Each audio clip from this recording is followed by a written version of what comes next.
अरे का आई रउआ लगे हम बैठे ना, समझा कि ना। काहे हो?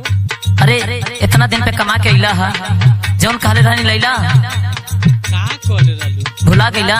सुना सुनावा। गइले रह कमाए रजो,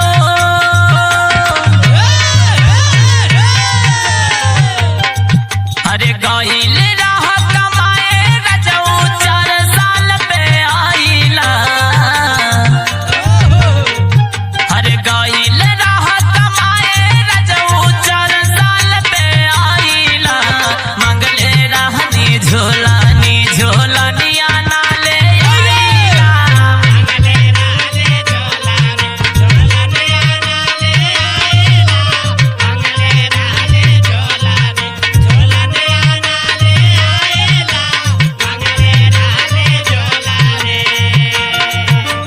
गइले रह कमाए रजो, 4 साल पे आइला। गइले रह कमाए रजो, 4 साल पे आइला। मंगले रहनी झोलानी झोलानिया ना ले आइला।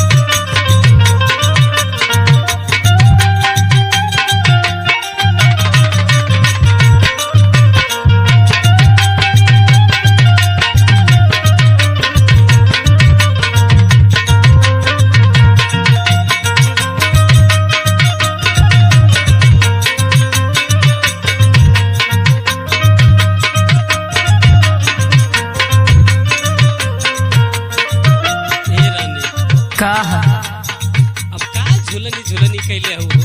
अरे मेहरान के देखो शौक होलाई है झूलने नहीं पहने के। अब पहले आ रहा अब बोला। और झुलनी ढेर कब की ना जाई, काहे घबराता रू?